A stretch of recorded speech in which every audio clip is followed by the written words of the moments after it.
Hello, and welcome to Space for Sleep. On March 1st, 1982, a picture began to arrive from the surface of Venus. It did not appear all at once. There was no digital photograph waiting inside a memory card, no familiar rectangle filled instantly with color. The image was assembled slowly, line after line, from a scanning camera sealed inside a pressure vessel on a world hot enough to soften lead. A mirror turned. A detector measured light. Numbers crossed the lander's electronics, traveled to the spacecraft flying past Venus, and then continued across interplanetary space toward Earth. Each new line extended the landscape. At the bottom were pieces of the machine itself, metal structures, a toothed circular component, a discarded protective cover resting on the ground.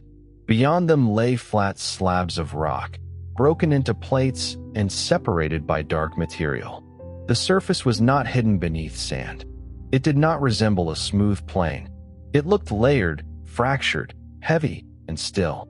Above the rocks was a bright sky without blue.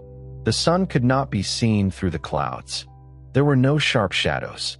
Light had traveled through tens of kilometers of haze, sulfuric acid droplets, and dense carbon dioxide before reaching the ground. By the time it entered the camera, the light had been filtered into a muted world of yellow, brown, orange, and uncertain color. The panorama continued to build. The machine producing it was Venera 13, a Soviet lander that had survived a descent through the atmosphere and was now sitting east of a highland region called Phoebe Regio. Outside the pressure vessel, the temperature was about 460 degrees Celsius. The atmospheric pressure was many tens of times greater than Earth's sea level pressure, comparable to the pressure almost a kilometer beneath an ocean. Inside, insulation and thermal mass delayed the heat. The delay could not last. Every second moved the lander closer to failure. The camera scanned. A drill prepared to touch the surface. A microphone listened to vibrations traveling through the dense atmosphere and the metal structure of the spacecraft. Instruments measured chemistry, pressure, temperature, and light. The lander had not been designed to survive indefinitely. It had been designed to die slowly enough to finish its work. Venera 13 remained alive for 2 hours and 7 minutes, longer than any spacecraft has survived on the surface of Venus. During those 127 minutes, its two cameras obtained 14 image scans, including the color panoramas now associated with the mission.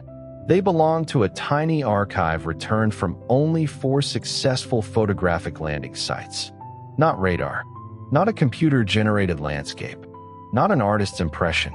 Light from the Venusian sky reflected from Venusian rocks, passed through an optical window, reached a detector, and was transmitted to Earth. The photographs are strange partly because they look less strange than expected. There are no visible flames, no rivers of lava, no dramatic storm tearing across the ground. There are rocks beneath an overcast sky. At first glance, the scene might be mistaken for a hostile desert on Earth. Only the conditions reveal how alien it is. The rocks are surrounded by carbon dioxide compressed into a dense, hot fluid. The air is so thick that a gentle breeze can push with unexpected force. The ground and atmosphere are nearly the same temperature. The night side offers almost no relief because the atmosphere moves heat efficiently around the planet. Above the lander, the clouds circle Venus much faster than the solid planet rotates below. Nothing in the picture announces that the camera is operating inside an environment capable of destroying it. The image simply continues until the signal ends. That quietness is the beginning of the mystery. How did engineers build a camera for a place they had never seen? How could they design a pressure vessel when the surface pressure was not yet known? How could they choose parachutes for an atmosphere whose density had been badly estimated? How could they protect electronics from a temperature no spacecraft had measured directly? The photographs were not created by one successful mission. They were created by a sequence of failed assumptions.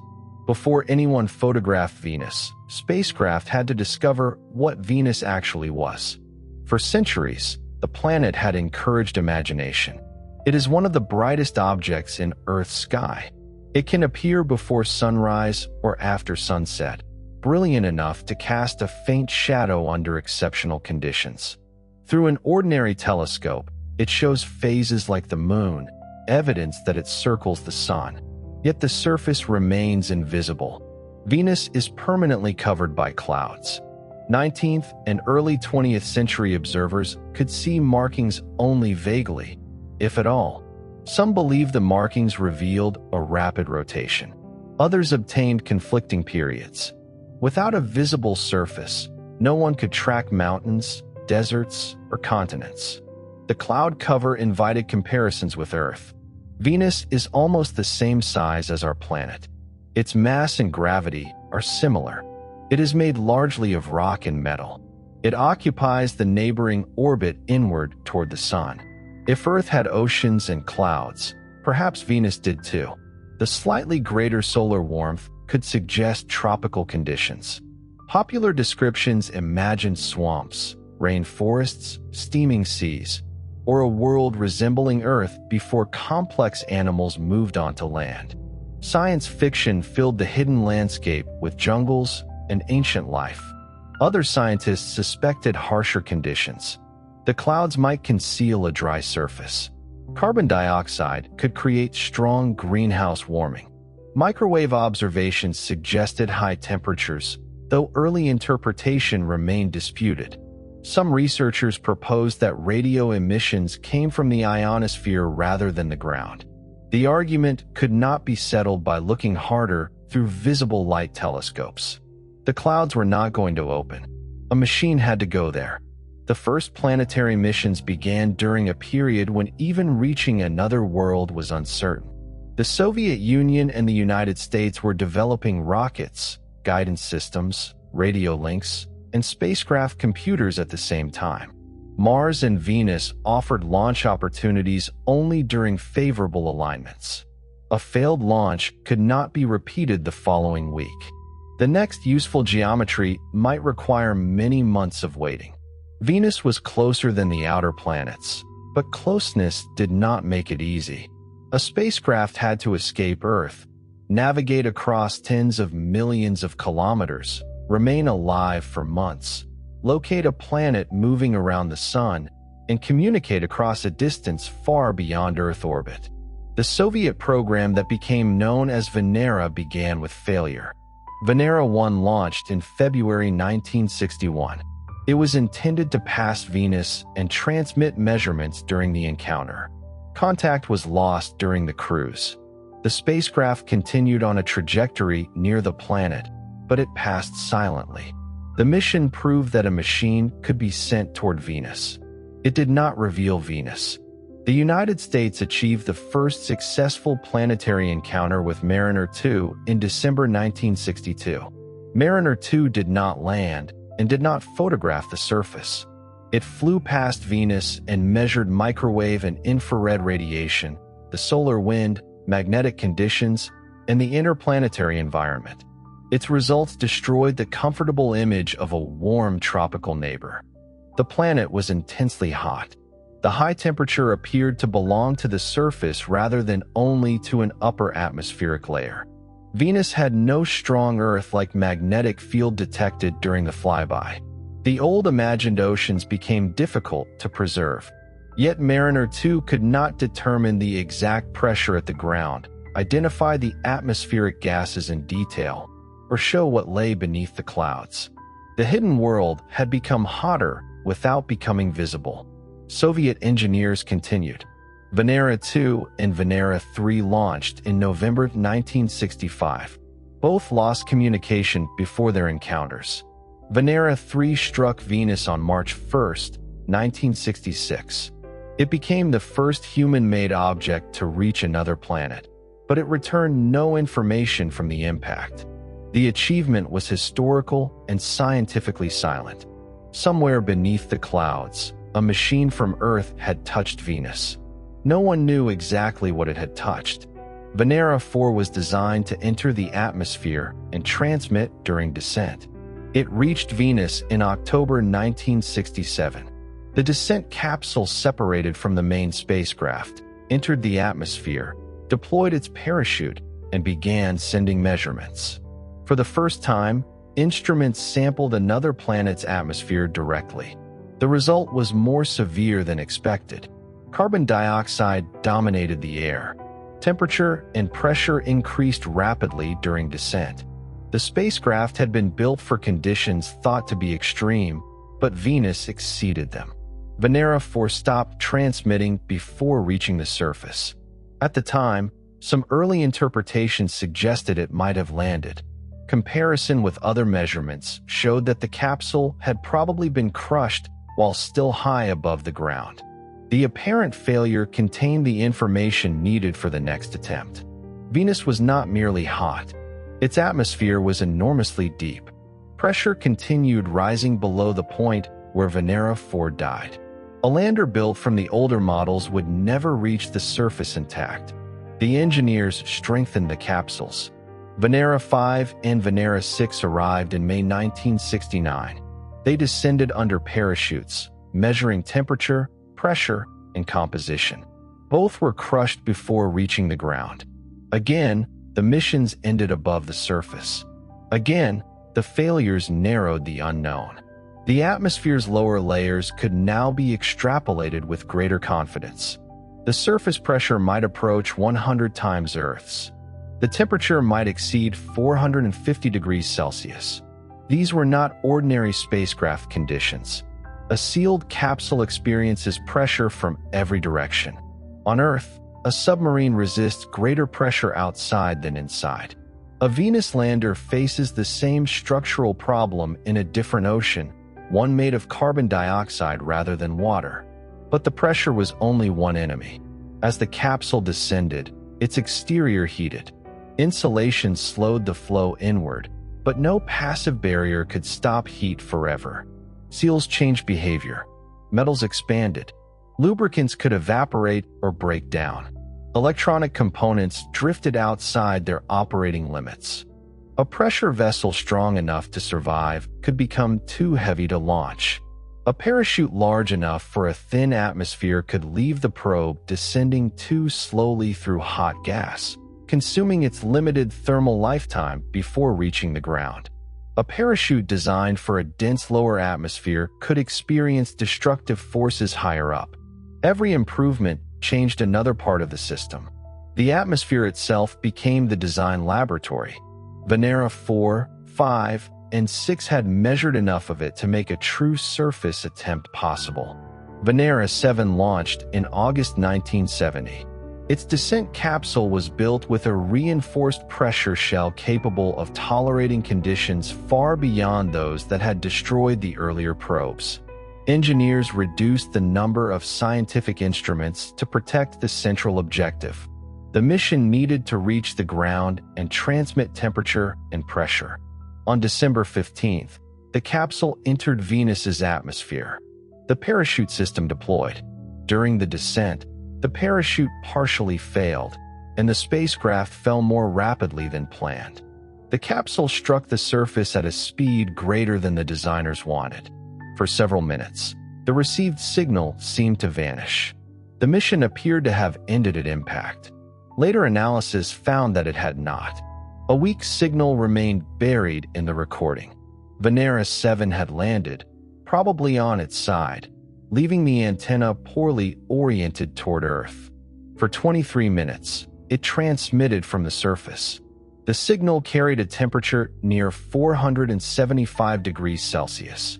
For the first time, data had been transmitted from the surface of another planet.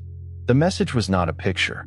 It was a trace, a weak radio signal proving that the machine still existed beneath the clouds. Venera 7 established the central fact on which every later photograph depended. A spacecraft could survive landing on Venus. Not for long. Long enough. Venera 8 followed in 1972. Its design reflected another new question. Was there enough light at the surface for photography? The clouds seemed dense enough to make the ground dark. A camera could survive and still return nothing if the landscape was almost black. Venera 8 measured illumination during descent and after landing. It found that daylight reached the surface at levels comparable to a heavily overcast day on Earth. The sun itself remained hidden, but the landscape was photographable. The spacecraft transmitted from the surface for about 50 minutes. It measured temperature, pressure, wind, and gamma radiation from the ground. The composition indicators suggested rock rich in radioactive elements, though later measurements from other sites would reveal broader volcanic diversity. By the end of Venera 8, the next step was clear. The pressure could be survived. The heat could be delayed. The ground could be reached. There was enough light. The hidden planet was ready for a camera. A camera added several new ways to fail. The lander could reach the ground and remain alive, yet the protective cover might not open. The optical window might crack under pressure. The scanner might jam as metal expanded. The scene might be too dim or too uniform for useful contrast. The radio link might end halfway through the panorama. A photograph requires more than a camera. It requires a chain of survival from the landscape to the receiving antenna on Earth. The Soviet engineers did not use a modern rectangular sensor containing millions of independent pixels. Such a device did not exist in a form suitable for the mission. The Venera imaging system was a panoramic scanner. A narrow field of view moved across the scene. Light was measured sequentially. The spacecraft converted those measurements into a transmitted image one line at a time. This approach had an important advantage. The lander did not need a large, fragile imaging array. A relatively compact detector and moving optical system could build a broad view with fewer temperature-sensitive components. It also produced the photograph's distinctive geometry. Nearby parts of the spacecraft curve and stretch across the lower image. The horizon appears at the sides of the panoramic projection. The scene is not a conventional snapshot taken through a wide-angle lens. It is a surface wrapped into a strip by the movement of the scanner. The camera needed to see outward from inside the pressure shell. A window separated the instrument from Venus. On one side of the window was the protected interior. On the other side was hot carbon dioxide pressing inward with enormous force. The material had to remain transparent while resisting pressure, heat, thermal expansion, and chemical exposure. During the cruise from Earth, the window also needed protection from contamination and damage. A cover sealed the opening. After landing, the cover had to be ejected before the camera could see. That small final movement would become one of the program's recurring dangers. The camera was not the only reason the next spacecraft grew larger. Venera 9 and Venera 10 each consisted of two major parts: a lander and a carrier that would become an orbiter around Venus. The orbiter gave the lander a powerful communication relay. A small antenna on the surface did not need to send a high-quality image directly across all the way to Earth. It could transmit upward to the spacecraft passing overhead. The orbiter could then forward the information through its larger system. This arrangement created a narrow timeline. The lander had to enter at the right place. The orbiter had to be visible above the landing site. The surface transmission had to occur while the relay geometry remained useful. The lander's lifetime was limited by heat, and the orbital pass was limited by motion. Every part of the event had to coincide. Venera 9 arrived on October 22, 1975. Before the descent capsule reached the lower atmosphere, it passed through a world that changed dramatically with altitude. High above the ground, temperatures and pressures could be moderate. Near an altitude of about 55 kilometers, conditions can resemble parts of Earth's lower atmosphere in pressure and temperature, although the chemistry remains dominated by carbon dioxide and sulfuric acid clouds. Farther down, compression and greenhouse heating take control. The descent vehicle first used a parachute where the atmosphere was thinner. Lower down, The air became so dense that keeping a large parachute would have slowed the capsule too much. A long descent would allow more heat to enter before landing. The parachute was released. The broad shape of the descent system and the dense atmosphere provided aerodynamic drag.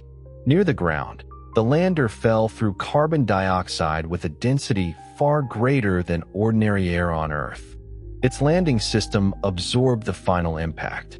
At the surface, commands opened the camera covers. One of the two panoramic cameras obtained a view. The other did not. A protective cover failed to clear as intended, blocking one optical path. Half of the planned panorama was lost.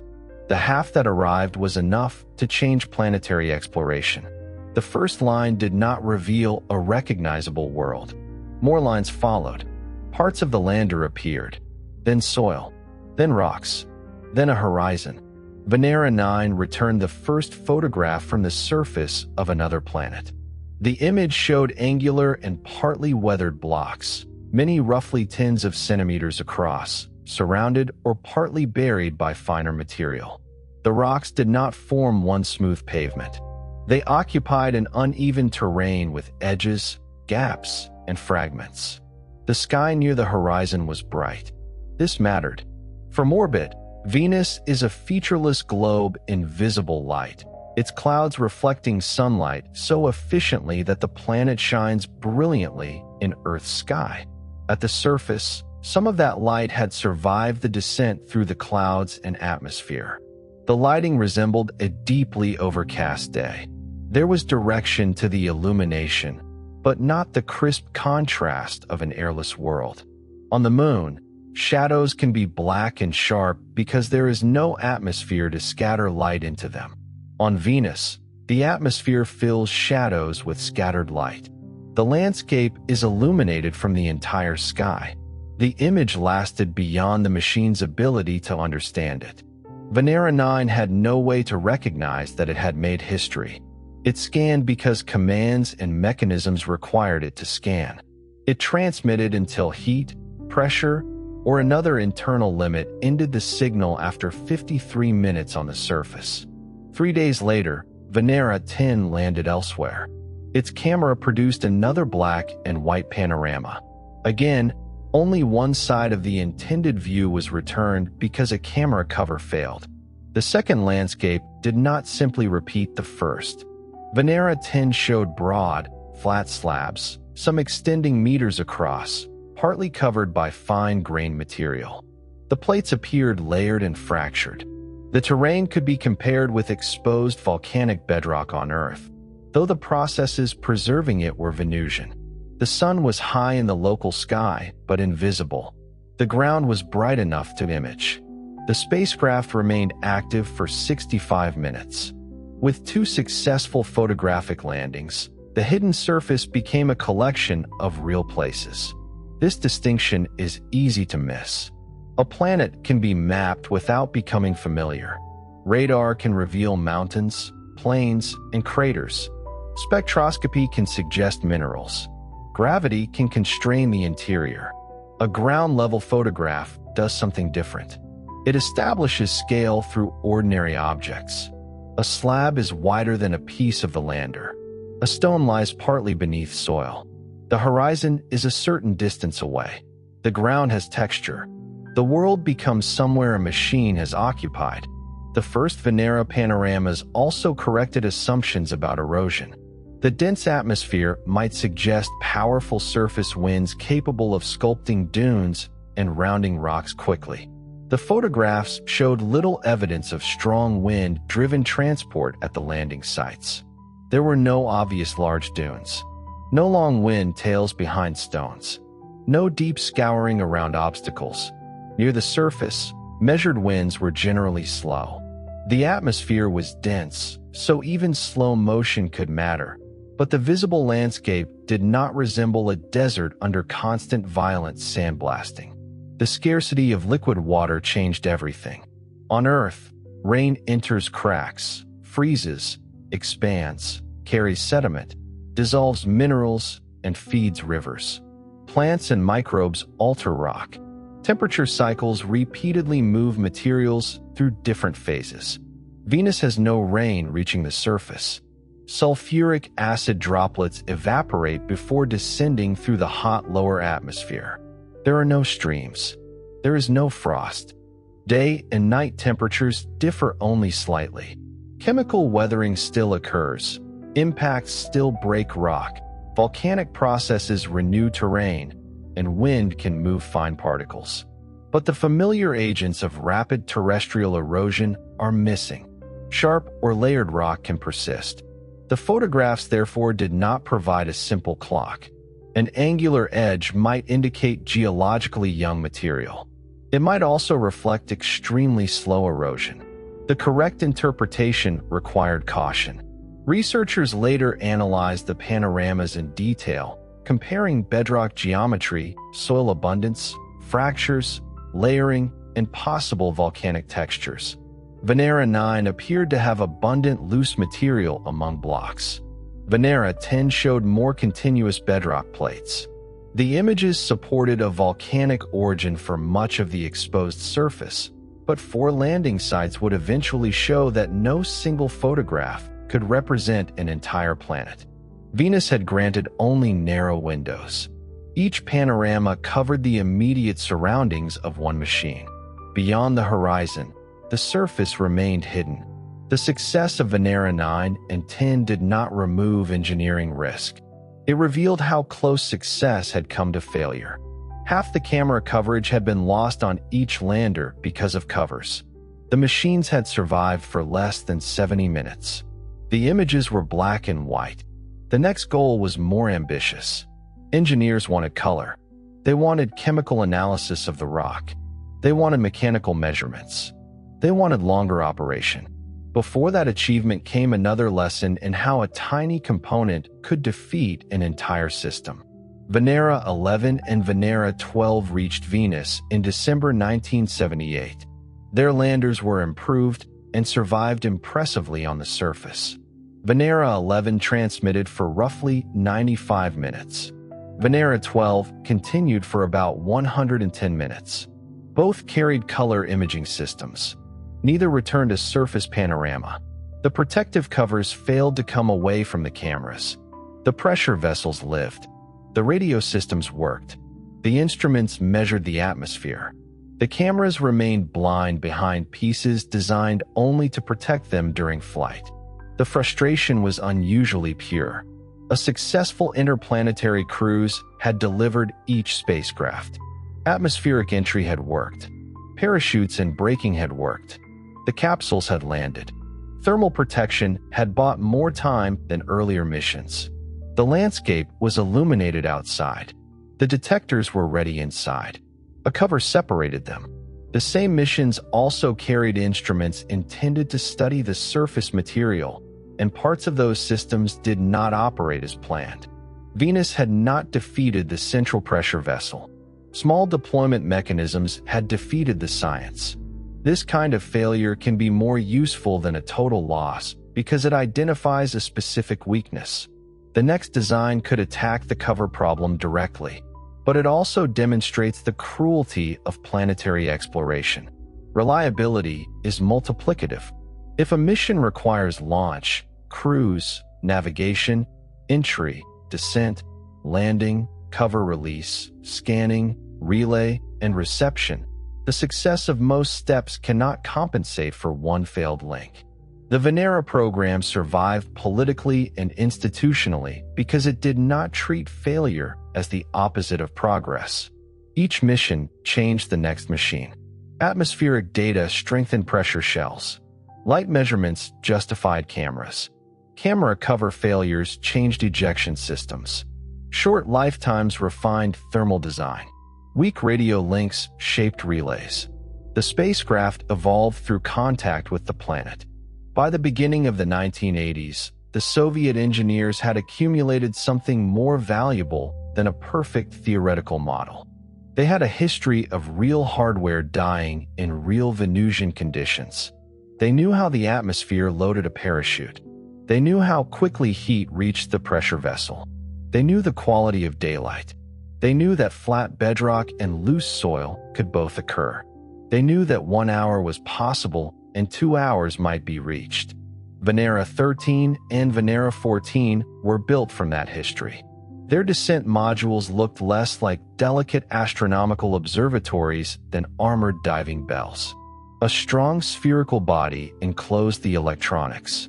Insulation slowed incoming heat. The interior was cooled before entry, beginning the descent with a thermal reserve. Massive internal materials absorbed heat as the exterior temperature rose. The design accepted a fundamental truth. The surrounding environment could not be made safe. Survival meant delaying equilibrium. Imagine placing a cold stone inside an oven. The stone does not remain cold, but its center takes time to heat. A Venus lander used the same broad principle with far more sophisticated materials, calculations, and seals. The outside approached hundreds of degrees. The inside remained within operational limits only because heat needed time to cross barriers and warm mass. Eventually, the interior would approach the exterior temperature. Before that happened, the instruments had work to do. The cameras used color filters. The lander carried a drill and soil transfer system. An X-ray fluorescence instrument would analyze elemental composition. A mechanical device would press into the surface. A microphone would record pressure variations and sounds associated with descent, wind, and spacecraft operations. 2 panoramic cameras would look in opposite directions. The covers had to open. This time they did. Venera 13 launched in October 1981. Venera 14 followed 5 days later. They traveled separately toward the same planet. Time to reach Venus in March 1982. Each mission included a carrier spacecraft and a descent module. Unlike Venera 9 and 10, the carriers would not remain as long-term orbiters. They passed Venus while relaying the lander's transmissions. This created another moving appointment. The lander descended. The carrier followed its own trajectory. The surface data moved upward to a spacecraft that was already passing onward. The relay would not wait. On March 1st, Venera 13 entered the atmosphere. At first, the descent occurred through cloud layers moving rapidly around the planet. The upper atmosphere of Venus super-rotates. Although the solid planet turns extremely slowly, high clouds can circle it in only a few Earth days. The probe moved through winds, pressure changes, haze, and sulfuric acid droplets. Far below the main clouds, the atmosphere became clearer but much hotter. The parachute system was no longer needed in the densest layers. The lander descended under aerodynamic drag toward a region of rolling plains. Touchdown did not produce a deep crater. The dense atmosphere had already removed most of the speed. The broad landing structure absorbed the remaining energy and stabilized the pressure vessel. Commands began immediately. Protective camera covers ejected. The panoramic scanner started. A color image is more complicated than the phrase suggests. The cameras did not reproduce color in the same way a modern phone does. The scene was scanned through separate filters. Measurements in different wavelength bands had to be combined. Venus's atmosphere strongly alters the light before it reaches the surface. Blue wavelengths are greatly reduced. The illumination is not spectrally balanced like ordinary daylight on Earth. The optical window, filters, detector response, and processing choices all influence the final appearance. For this reason, there is no single unquestionable orange value that can be called the exact color of Venus. Some reconstructions preserve the strong yellow-orange cast of the light at the surface. Others correct for atmospheric filtering to estimate how the rocks might look under more neutral illumination. The raw scientific measurements support both kinds of presentation for different purposes. One shows the color of the light environment. The other helps compare the material with rocks on Earth. The familiar panorama is therefore both a photograph and a reconstruction. It is not invented. Every surface feature comes from measured light. But the balance among colors requires interpretation. The image showed a field of flat, broken slabs. Many had thin, layered edges. Dark soil-like material occupied spaces between them. The terrain appeared as if a broad, rocky surface had fractured into plates. Part of the lander filled the foreground, creating a scale that no orbital image could supply. A circular camera cover lay on the ground. The cover had finally performed its task correctly by leaving the optical path, then became an accidental object inside the photograph. Its presence is important. Without it, the image might be mistaken for a carefully composed view. The cover makes the event mechanical and immediate. A machine had opened its eye by throwing away a lid. The lid landed on another planet and entered the picture. Venera 13 carried 2 panoramic cameras, allowing views in opposite directions and broader coverage than the earlier photographic landers. Repeated scans improved signal quality and allowed different filters to build color information. The lander did not spend its 2 hours only taking pictures. A drilling system reached toward the ground. The surface at Venusian temperature is not molten. Basalt melts at far higher temperatures than the environment around the lander. The rocks were solid, though their physical and chemical behavior differed from the same materials under cool terrestrial air. The drill had to cut hot rock while the mechanism itself was heating. Material was transferred into an analysis chamber protected inside the lander. X-ray fluorescence measured elements in the sample. The result was consistent with volcanic rock, broadly comparable with basaltic materials on Earth and relatively enriched in some elements at the Venera 13 site. The word basalt connects Venus with Earth, but it should not erase the difference. Basalt is common on rocky planets because partial melting of planetary interiors often produces iron and magnesium-rich lava. Earth's ocean floors are largely basalt. The lunar maria are basalt. Mars has extensive basaltic terrains. Finding basalt on Venus was not surprising by itself. Finding it through a sample drilled and analyzed at 460 degrees was extraordinary. The mechanical experiments added another kind of evidence. A penetrometer pressed into the ground to test its resistance. The lander measured the way the surface responded to force. A photograph can show texture, but it cannot alone determine whether fine material is loose, compacted, crusted, or rock hard. The combination of image and physical contact made the site more than scenery. Venera 13 also carried acoustic equipment. The microphone did not return a long, clear soundscape like a modern field recording. It measured pressure variations and vibrations associated with the descent, wind, landing, and lander mechanisms. The dense atmosphere changes acoustics. Sound speed, attenuation, and the force exerted by moving gas differ from conditions on Earth. The recorded signals helped constrain winds and the operation of the machine. Later presentations sometimes describe these as the first sounds recorded on another planet. The phrase is broadly understandable, but the scientific reality is quieter. The instrument produced acoustic data from a heavily mechanical event inside an alien atmosphere.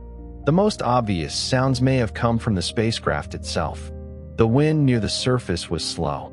A person protected inside an impossible suit would not hear a roaring hurricane merely because the upper clouds race around the planet. The lower atmosphere is a different regime. Its motion can be gentle while its density remains immense. Venera 13 continued operating beyond its expected lifetime. Minutes passed, then an hour, then a second hour. The inside of the pressure vessel warmed steadily. Venera 13 carried no active refrigerator.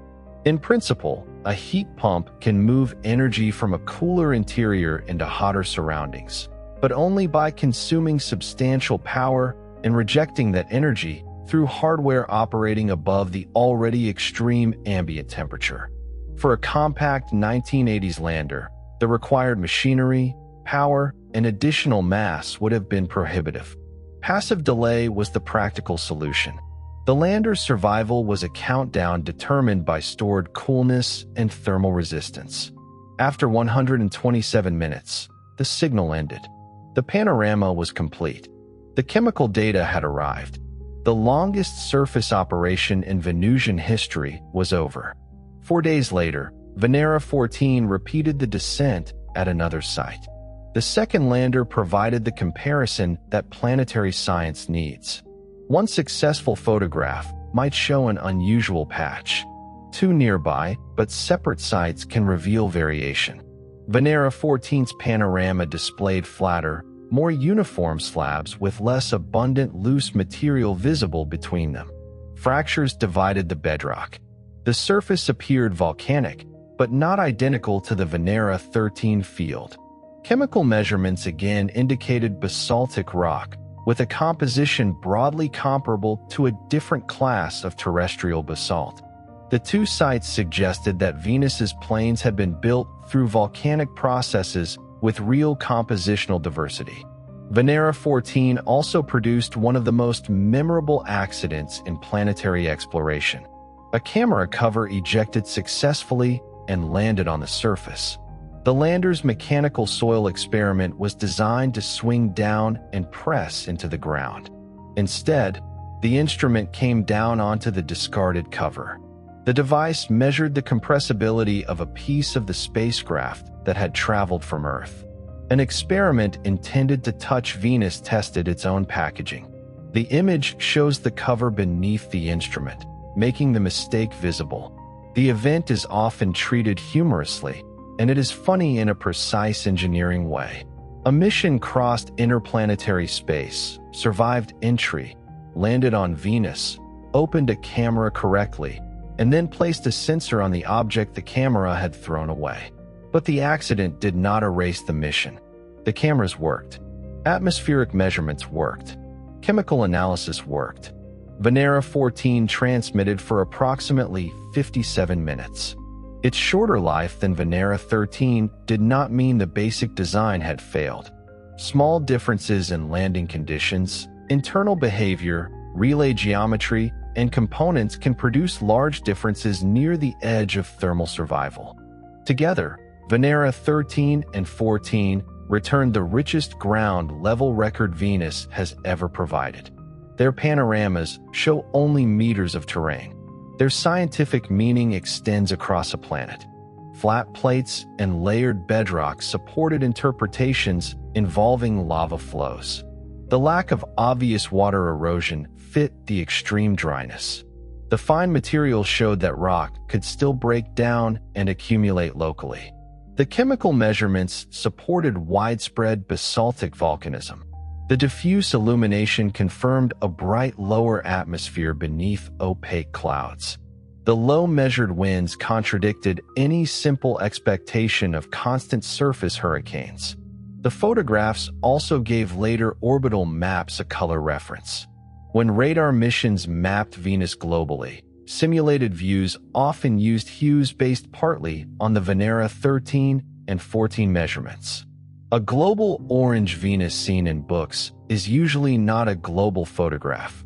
It is radar topography and reflectivity transformed into a visual surface, then colored using limited information from the landers. The distinction matters because Venus has several different kinds of image. Visible light photographs from above show clouds. Ultraviolet images show patterns in those clouds.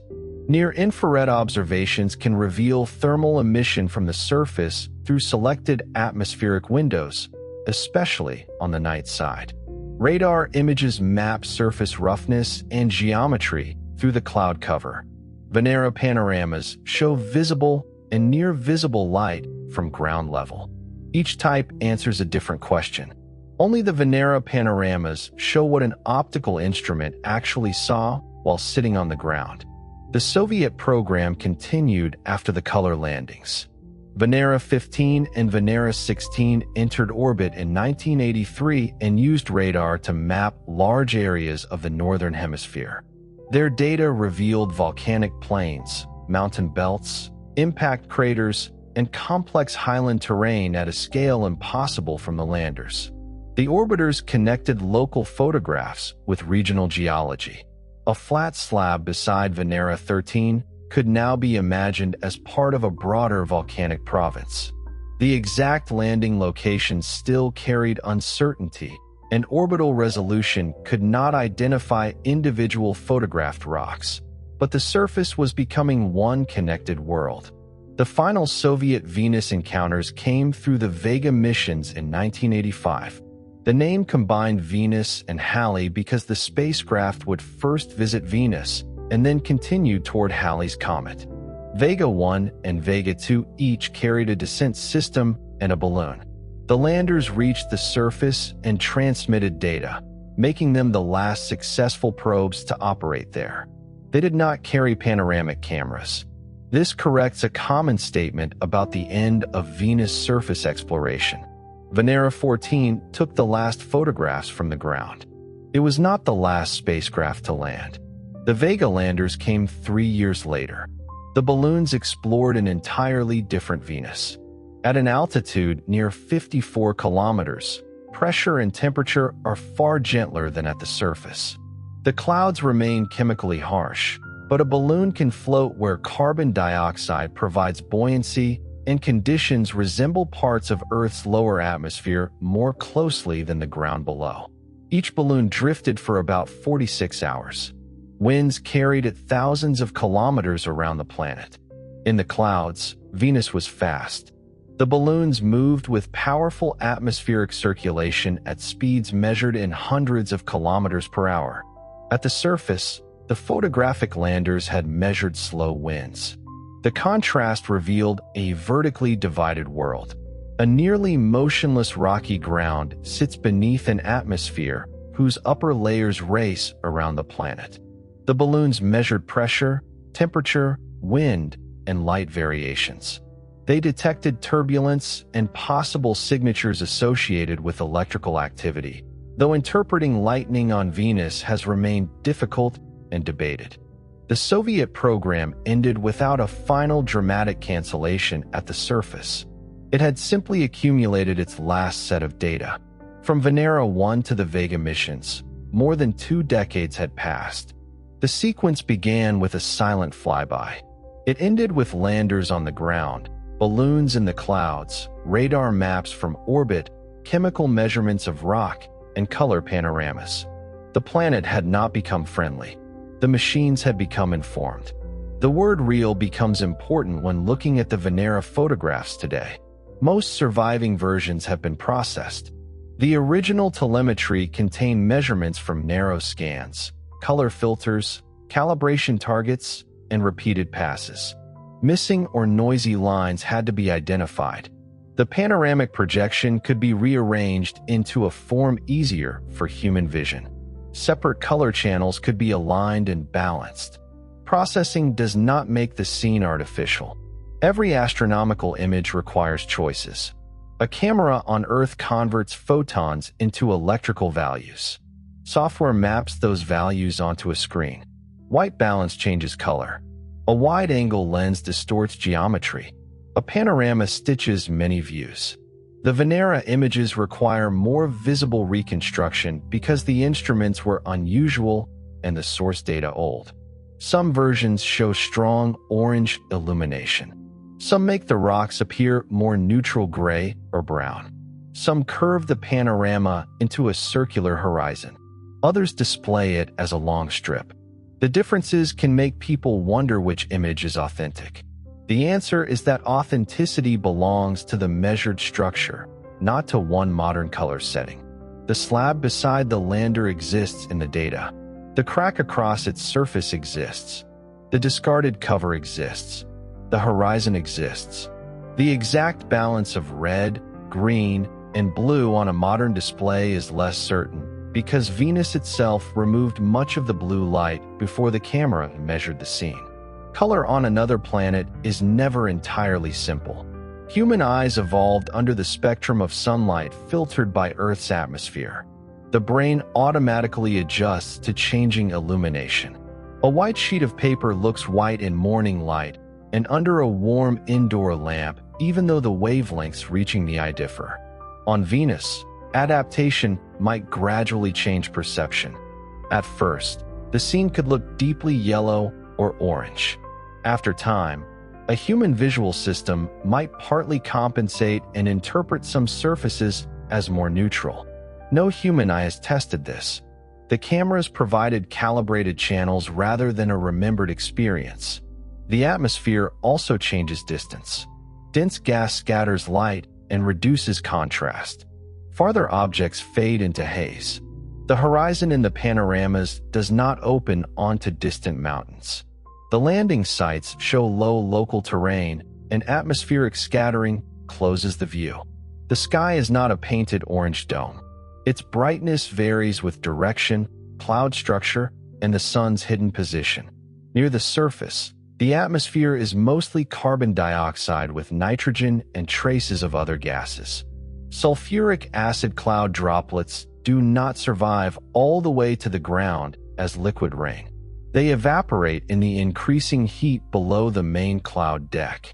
The surface is corrosive, but not because acid rain pours continuously across the rocks. Hot carbon dioxide and reactive trace gases can alter minerals over time. The environment is chemically active in ways unlike a terrestrial desert. The pressure is often compared with the pressure about 900 meters beneath Earth's ocean. The comparison communicates force, but it can create the wrong visual impression. There is no water above the lander. A liquid ocean has a distinct surface and deep darkness below. Venus's atmosphere gradually thickens downward. The lander sits inside gas, not liquid, though the gas is dense enough that its physical behavior approaches a supercritical regime under the high temperature and pressure. The pressure pushes on every exposed part. A flat panel feels force across its entire area. A small leak would drive hot gas inward. The pressure vessel's spherical shape distributes stress efficiently. One reason deep-sea vehicles and planetary descent capsules often use curved shells. Outside the sphere, the atmosphere also provides buoyancy. A heavy object weighs slightly less when immersed in dense gas. The effect is modest for the lander, but significant for balloon design and descent calculations. Sound would travel differently too. Carbon dioxide has different molecular properties from terrestrial air, and the high temperature changes sound speed. The dense medium can couple strongly to surfaces. A rock striking metal might sound unusual in pitch and decay. The lander's microphone measured this environment indirectly while also hearing the machine. The surface wind is one of the photograph's invisible features. A still image cannot show a breeze unless dust or moving parts reveal it. Venera measurements indicated winds near the ground on the order of fractions of a meter to a few meters per second, depending on mission and interpretation. On Earth, such wind may barely move leaves. On Venus, the dense atmosphere gives the same speed far greater dynamic pressure. Even so, the photographs show no active dust cloud. Fine material lies between rocks. The landscape appears quiet. This quiet surface exists beneath violent atmospheric circulation. At cloud level, Venus's atmosphere can move around the planet far faster than the planet rotates. The solid surface takes about 243 Earth days to rotate once relative to distant stars, and it turns in the opposite direction from most planets. A solar day, measured from one noon to the next, lasts about 117 Earth days because Venus is also moving around the Sun. Yet cloud features can circle the planet in only several days. The atmosphere slips over the slowly rotating ground. The Venera photographs capture the bottom boundary of that moving system. The overcast light changes slowly because the day is long. The surface temperature changes little because the atmosphere stores and redistributes enormous heat. There is no cool midnight waiting a few hours after sunset. A night landing would still encounter furnace conditions. The photographs also resist one popular mental image, a surface glowing red. 460 degrees Celsius is extremely hot. but it is below the temperature at which ordinary rock glows brightly in visible light. A dark adapted detector might find very weak thermal emission at red or near infrared wavelengths, but the daylight panorama is illuminated mainly by sunlight filtered through the atmosphere. The rocks do not look like coals in a fire. They look like rocks. This makes the environment more unsettling. The lethal conditions are not announced by visible spectacle. A person could not stand there, but the landscape does not perform danger for the camera. The pressure gives no visible warning. Carbon dioxide is transparent near the ground in ordinary sight. Heat has no color at these temperatures. The absence of oxygen cannot be photographed. The image shows consequences only through the machine's limited lifetime. If Venera 13 had been able to survive for one day, the panorama might have looked almost unchanged while the instruments continued measuring.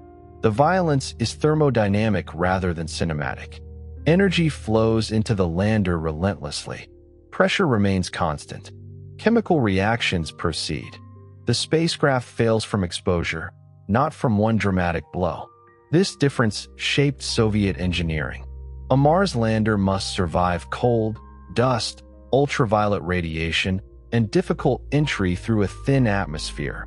But once safely on the ground, it can operate for years with sunlight and insulation. A Venus lander faces a relatively gentle touchdown, followed by unavoidable heating. Landing is only the beginning of the terminal event. The clock starts before the surface is reached. Engineers had to decide how much science could be completed in the remaining thermal time. The camera scan could not be postponed. The drill could not wait for tomorrow. There was no tomorrow for the electronics. Operations were sequenced to return the most valuable information first while attempting more complex experiments before failure. This urgency remains visible in the photographs through the spacecraft hardware occupying the foreground. The lander did not move away from its discarded parts. It did not search for a better viewpoint. It landed, opened, scanned, sampled, and died where it came to rest. The result is not a scenic landscape photograph in the human tradition. It is an engineering workspace photograph during an emergency that had been planned years in advance. The ground begins centimeters from instruments. The view contains calibration targets, mechanical arms, covers, and landing structures. The machine and the planet are inseparable. This is why the images feel industrial. They do not place an observer alone in untouched nature. They show contact. Earth hardware is already present, already heating, already failing. The photograph is the record of that brief contact. The apparent simplicity of the rocks can lead to another mistake. For landing sites cannot define a planet nearly the size of Earth. If an alien probe landed in one terrestrial lava field, it might conclude that Earth is made of dark volcanic slabs. If it landed in a desert, it would see sand. In an ocean, it might see nothing but water. The Venera sites were selected through constraints of trajectory and safety, not because they represented every type of Venusian terrain. The landers reached plains at relatively low elevations. They did not photograph the high tessera regions, the summits of giant volcanoes, the steep mountain belts of Ishtar Terra, or the long channels visible in radar maps.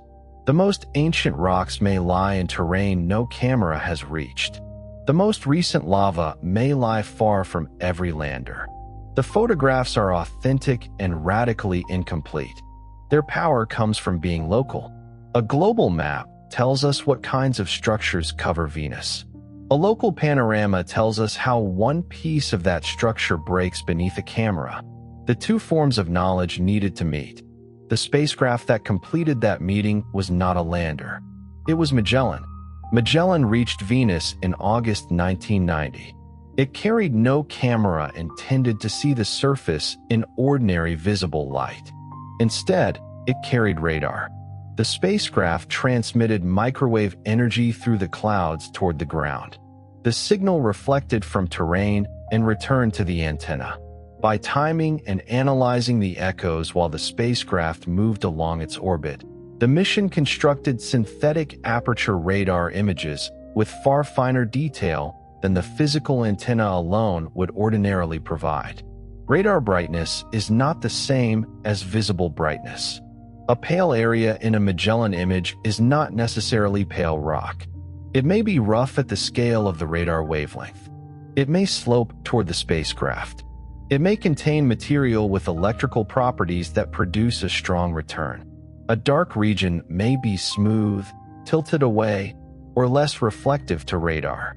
The images resemble black and white aerial photographs, but they are maps of microwave interaction. Learning to read them requires a different visual language. A bright edge facing the radar can look illuminated. The opposite side of a mountain can fall into radar shadow. Lava flows can appear bright or dark depending on roughness. Impact ejecta can form patterns invisible to ordinary color.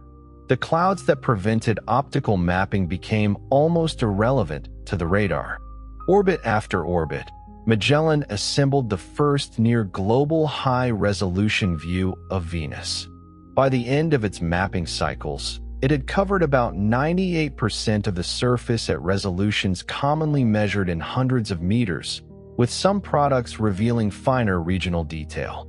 The planet beneath the Venera horizons was immense and volcanic. Broad plains covered most of it.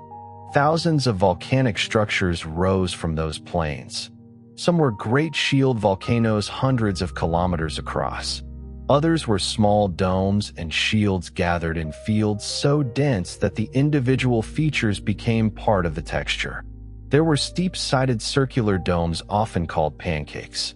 There were long lava channels, some extending farther than any familiar terrestrial lava channel.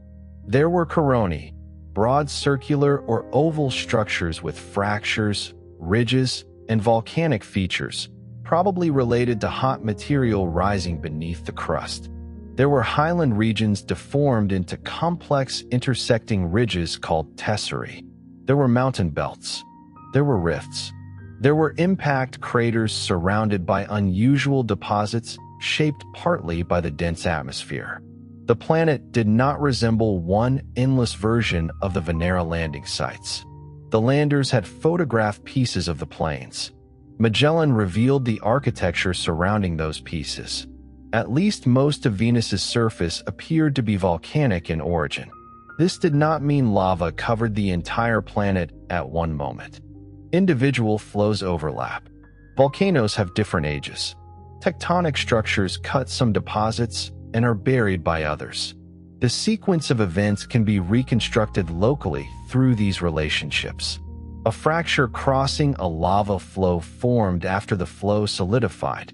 A younger flow covering a fracture formed later. A crater partly flooded by lava records impact followed by volcanism. The radar images transformed Venus from a set of landing points into geological history. They also created a major puzzle. Venus has far fewer impact craters than the Moon, Mercury, or Mars. The craters are distributed broadly across the planet rather than concentrated only in obviously ancient regions. Very small craters are missing partly because the dense atmosphere destroys or fragments smaller incoming objects before they reach the ground. Larger craters should survive. Their limited number implies that much of the visible surface is geologically young compared with the age of the planet. Something erased older craters. Volcanism and tectonic deformation are the leading processes. One early interpretation proposed a catastrophic resurfacing event several 100 million years ago. Perhaps the interior built heat beneath a stagnant outer shell until enormous volcanic activity renewed much of the surface in a relatively short geological interval. Afterward, activity might have declined. This image of planetary catastrophe was compelling, but the evidence did not require one simple global event. Later work developed more varied possibilities. Resurfacing may have occurred in pulses. Different regions may have evolved at different times. Volcanism may have continued steadily enough to replace old terrain, without one planet-wide upheaval. Parts of the crust may sink, drip, fold, or deform without organizing into Earth like moving plates. The Venera panoramas could not choose among global models. They provided ground truth. The slabs looked volcanic. The chemistry was basaltic. The soil and fractured bedrock showed how radar-mapped plains might appear at human scale. Magellan provided the global context that the photographs lacked. The photographs provided the local reality that radar lacked. Together, they revealed a planet whose surface is neither ancient and dead nor simply a frozen record of one catastrophe. Evidence found decades later made that conclusion stronger. During the Magellan mission, the spacecraft imaged some regions more than once from different viewing directions. The differing geometry made comparison difficult. Radar brightness changes when the angle changes, even if the surface remains exactly the same. For years, the archive was used mainly as a static map. Then researchers began searching it for change. In 2023, scientists reported a volcanic vent associated with Mont Mons that appeared different in radar images taken 8 months apart in 1991. In the earlier observation, the vent was smaller and nearly circular. In the later view, it had expanded and changed shape, appearing filled to its rim. Computer modeling tested whether the difference could be explained only by viewing angle or a landslide. The most convincing interpretation was an eruption. Molten rock had altered the vent and possibly produced new lava. This was the first direct geological evidence that a volcano had erupted on Venus during the era of spacecraft observation. The planet had not merely been volcanic in the distant past. It was active while Magellan was orbiting. A second analysis announced in 2024 found changes consistent with new lava flows at Sif Mons and in Niobe Planitia between radar observations made in 1990 and 1992. The signals followed slopes and moved around obstacles in ways expected for flows. Alternative explanations, including changes in surface material moved by wind or effects of the atmosphere on radar, were considered. Newly solidified lava remained the best interpretation. Venus may be volcanically active at a rate more comparable with Earth than older quiet planet pictures suggested. The evidence changes how we think about the Venera scenes. The rocks photographed in 1982 probably remain near the silent landers. Surface erosion is slow without liquid water. The wind is generally weak near the ground. A flat slab is not likely to disappear within a human lifetime, but certainty would be dishonest. A new eruption could cover a landing site. A local seismic event could shift rocks. Wind could move fine material. Chemical reactions could alter surfaces. The photographs do not show a world permanently frozen at the moment of transmission. They show a world that appeared still during 2 hours of observation. The distinction matters. Planetary surfaces can be active on timescales much longer than a camera's lifetime. Earth can look motionless in a photograph taken between earthquakes and eruptions. Venus may do the same. The lander's silence prevents a direct answer. Venera 13 cannot wake and show whether dust has moved around its footpads. Venera 14 cannot report whether its discarded camera cover remains beneath the mechanical arm. The machines became geological objects. They sit within the processes they were sent to study. On Mars, orbiters can image landers and rovers on the surface because the atmosphere is thin and cameras can achieve fine resolution. At Venus, clouds and current radar resolution make direct identification of the small Venera hardware extraordinarily difficult. The approximate landing regions are known. The precise location of every object is not. A future radar mission with better resolution may narrow the sites. A future lander could, in principle, descend nearby. But the old machines are not monuments visible from orbit. They are small metal forms inside a global volcanic landscape. Magellan also deepened the question of why Venus and Earth became so different. The two planets are similar in size and bulk composition. Both probably formed from related material in the inner solar system. Both were heated by impacts, radioactive decay, and interior differentiation.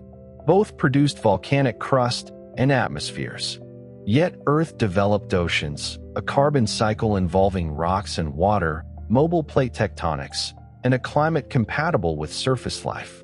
Venus became wrapped in a massive carbon dioxide atmosphere and heated through a powerful greenhouse effect. The surface pressure is about 90 times Earth's. The temperature is higher than Mercury's average sunlit surface despite Venus being farther from the Sun. The Venera photographs are therefore not merely pictures of an exotic desert. They are evidence from an alternative outcome for an Earth-sized planet. The rocks record a world where water is absent from the surface today. The atmosphere contains much of the carbon that Earth stores in carbonate rocks and living systems. Without oceans and plate tectonics operating in the same way, carbon followed a different path. Venus may once have had water. The amount and duration remain major questions. Some climate models allow early oceans or long periods of moderate conditions. Other work suggests the young planet may have remained too hot for oceans to condense fully. The atmosphere's noble gases and isotope ratios preserve clues, but current measurements are incomplete. This uncertainty gives the old Soviet landings new relevance. The landers measured the final state. Future missions must reconstruct how it formed. The surface photographs show volcanic material. Orbital radar shows deformation and resurfacing. Atmospheric chemistry records loss and exchange. No single measurement explains the divergence from Earth. The answer lies in connecting interior, surface, atmosphere, clouds, and solar history. That is why Venus has returned to the center of planetary exploration. For decades after Magellan, no new mission entered orbit around Venus from the United States.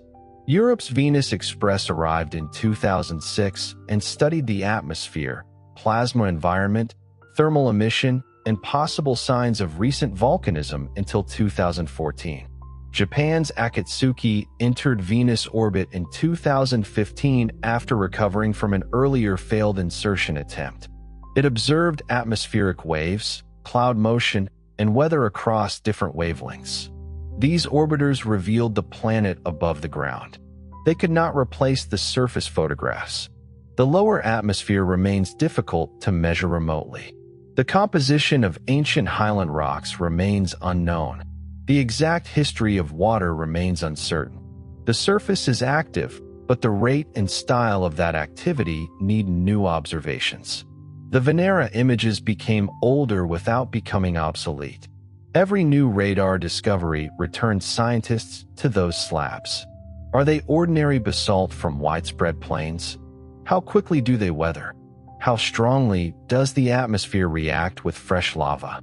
Would a newly erupted surface look darker, rougher, or chemically different? Can the color and texture at 4 landing sites calibrate orbital measurements elsewhere? The photographs are no longer the ending of Venus exploration. They are calibration points for its return. The return to Venus will not begin by repeating Venera 13 exactly. 3 major missions now in development approach the planet with different questions. NASA's Da Vinci mission combines a flyby spacecraft with a descent probe. The probe is intended to enter Venus's atmosphere in the early 2030s and measure it continuously from above the clouds toward the ground. Its central task is atmospheric history. Noble gases do not react easily with other materials. Their abundances and isotopes can preserve evidence of how a planet acquired and lost atmosphere over billions of years. Water leaves another trail through hydrogen isotopes.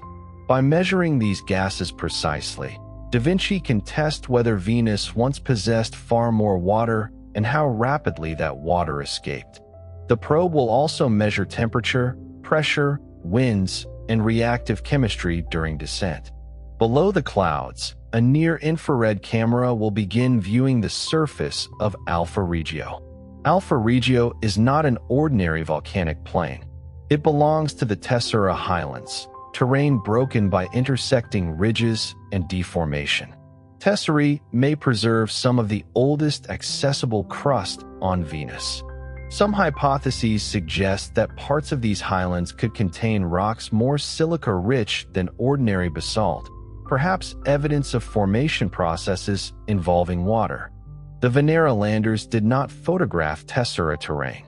Da Vinci's images can therefore reveal a landscape fundamentally different from the 4 Soviet photographic sites. The probe is not planned as a long-lived surface station. Its main scientific life occurs during the roughly hour-long descent, with the essential atmospheric and imaging measurements designed to be returned before impact. The mission does not depend on extended survival after reaching the ground. This reflects a different strategy. Instead of protecting a laboratory for hours after landing, Da Vinci uses the atmosphere as a vertical timeline. Every kilometer changes temperature, pressure, cloud composition, and chemistry. The camera gains resolution as the ground approaches. The final minutes carry the most detailed view. The descent itself is the mission. NASA's Veritas mission will remain in orbit. It is currently planned to launch no earlier than 2031. Veritas will use advanced radar to map Venus at resolution far better than Magellan across broad regions. It will measure topography, surface roughness, deformation, and changes that may reveal active volcanism or tectonics.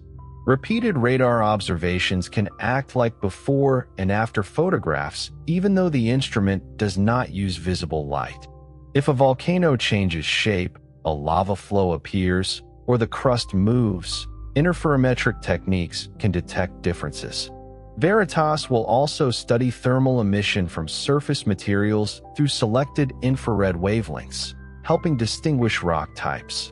The mission can connect a global map with the chemical points measured by the Venera landers and the descent view from Da Vinci. Europe's Envision mission is aimed at a November 2031 launch. It will combine radar, spectroscopy, subsurface sounding, gravity, and atmospheric measurements to study Venus from its interior to the upper atmosphere. NASA is contributing the radar instrument. After arrival and a long period of aerobraking, Envision is planned to spend years observing the planet from a low orbit. The overlap among Veritas, Envision, and Da Vinci is deliberate rather than redundant. Venus's evolution cannot be reconstructed from one layer. Radar shows structure and change. Spectroscopy suggests composition. Gravity constrains the interior. Atmospheric gases record loss and volcanic exchange. Descent imaging connects orbital patterns with actual terrain. The Soviet program demonstrated the value of this layered approach before the phrase became common. Landers, orbiters, flyby carriers, and balloons each sampled a different Venus. The new missions will inherit that logic with modern instruments. Yet none of the selected missions is designed to remain on the ground for months. The old thermal problem remains. Conventional electronics prefer temperatures hundreds of degrees below the Venusian surface. A heavily insulated pressure vessel can delay heating, but delaying is not the same as surviving indefinitely. A larger thermal mass buys time at the cost of launch mass. Active cooling requires power and must move heat into an environment that is already extremely hot. A refrigerator on Earth transfers heat from a cold interior to warmer room air by consuming energy. On Venus, the hot side would need to operate above 460 degrees to reject heat to the atmosphere. The equipment becomes difficult, heavy, and inefficient. A different solution is to stop protecting ordinary electronics and build electronics that work while hot. Silicon carbide is one of the key materials. Conventional silicon devices lose useful behavior at temperatures far below Venus conditions. Silicon carbide has a wider electronic band gap and can operate at higher temperatures, powers, and radiation levels.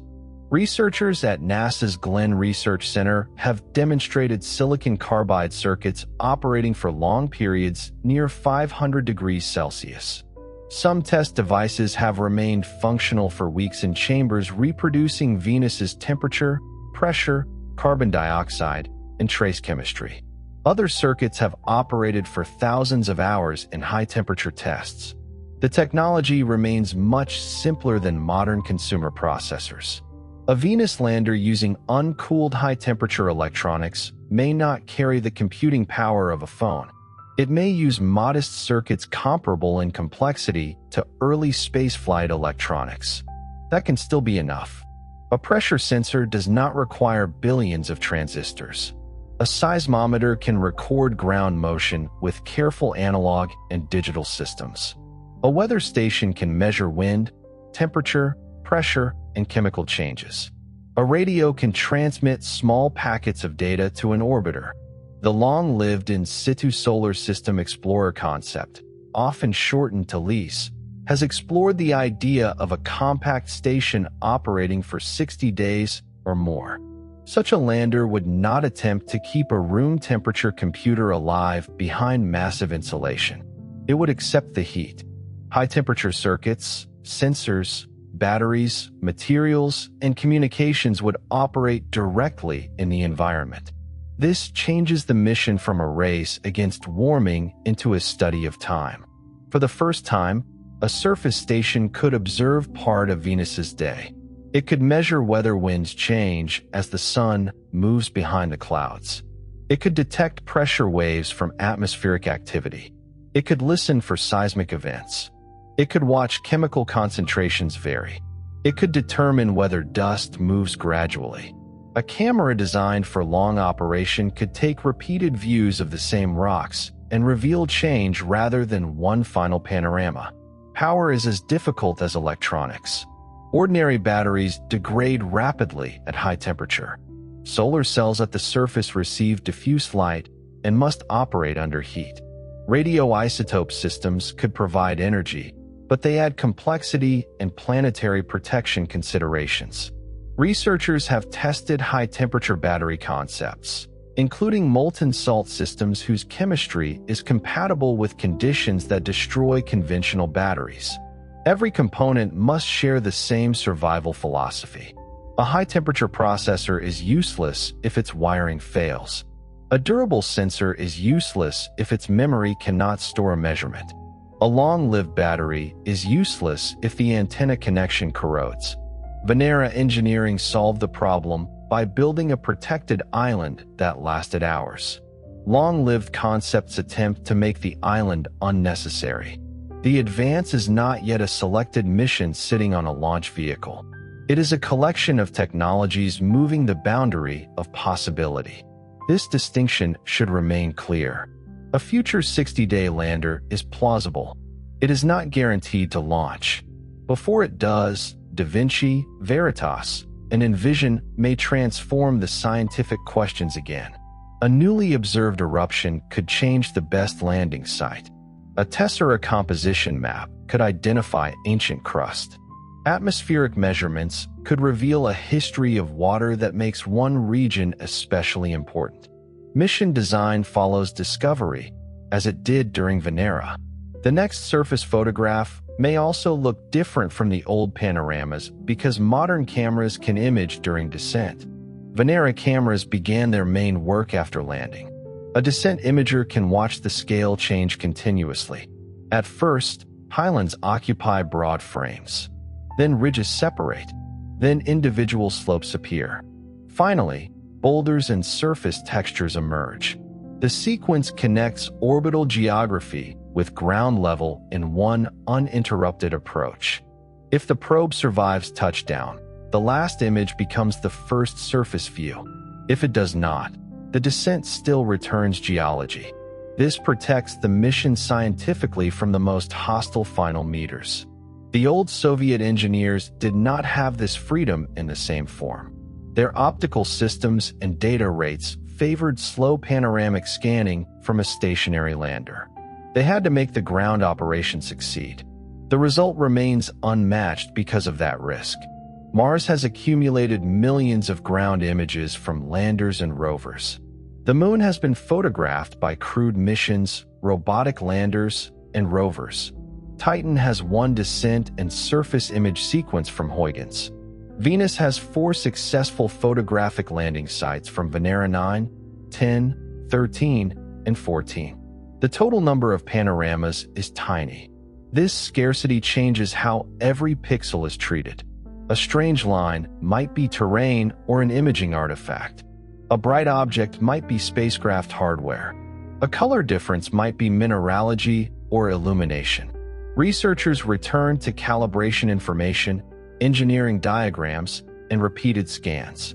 Modern processing can remove transmission noise and align channels more carefully, but it cannot create information the camera never measured. One camera blocked by a cover remains blind forever. One missing transmission remains missing. The finite archive creates discipline. It also creates myths. Images circulate without explanation. Some are labeled as the true color of Venus, even though color balance is reconstructed. Some are stretched into conventional perspective without noting the panoramic geometry. Some place dramatic red skies above the lander. Some confuse Magellan radar maps with photographs. Some computer renderings are presented beside real panoramas without a clear distinction. The real surface can become harder to recognize because simulated Venus is so visually persuasive. A global radar model can show mountains, lava channels, and volcanoes with apparent sunlight and orange color. It looks like a spacecraft photograph taken from an aircraft. No aircraft took it. The topography is based on real data. The lighting is simulated. The color is inferred. The viewpoint may be virtual. This does not make the image scientifically useless. It makes accurate labeling essential. The Venera panorama is different. The viewpoint existed physically. The light existed physically. The nearby slabs reflected that light into the instrument. The camera cover in the foreground occupied the same ground. The scene is local, incomplete, distorted, processed, and real. Understanding all 5 words preserves its value. A photograph is not automatically more scientific than a radar map. Radar can reveal far more geography. A chemical spectrum can reveal composition invisible to a camera. A pressure trace can establish atmospheric structure with greater precision than an image. But photographs change the questions people ask. Before Venera 9, the surface was an abstract boundary beneath atmosphere. Afterward, scientists could ask why one slab was layered, why soil filled one gap, how far the horizon lay, and why strong aeolian forms were absent. Vision produces geological hypotheses. It also produces memory. The first image of Venus is remembered not because it contained the most data, but because it crossed a psychological boundary. The clouds had hidden the ground for all of human history. Then a machine placed a horizon inside a radio signal. On Earth, the first Venus panoramas arrived inside rooms filled with equipment rather than applause. The signal had traveled for minutes across space, but the mission could not be controlled in the moment. By the time engineers saw a problem, the event causing it had already happened. A command sent in response would arrive too late for a lander whose entire surface life might last less than an hour. The sequence had been decided before entry. Timers, pressure sensors, switches, and stored instructions carried out the plan. The people on Earth could listen. They could verify. They could interpret. They could not reach through the radio link and move a camera cover by hand. This delay gives the Venera missions a different kind of tension from crewed exploration. An astronaut can look outside, recognize an obstacle, and improvise. A planetary lander must contain its responses in advance. The engineers had to imagine failure modes without seeing the environment. They built mechanisms for pressures not available in ordinary test facilities. They heated components, compressed gases, shook descent systems, dropped landing structures, and modeled flows. No ground test could reproduce the complete journey at full scale. Launch vibration belonged to one laboratory. Vacuum and interplanetary cold belonged to another. Atmospheric entry heating required specialized facilities and calculations. Venus surface pressure and chemistry required pressure chambers.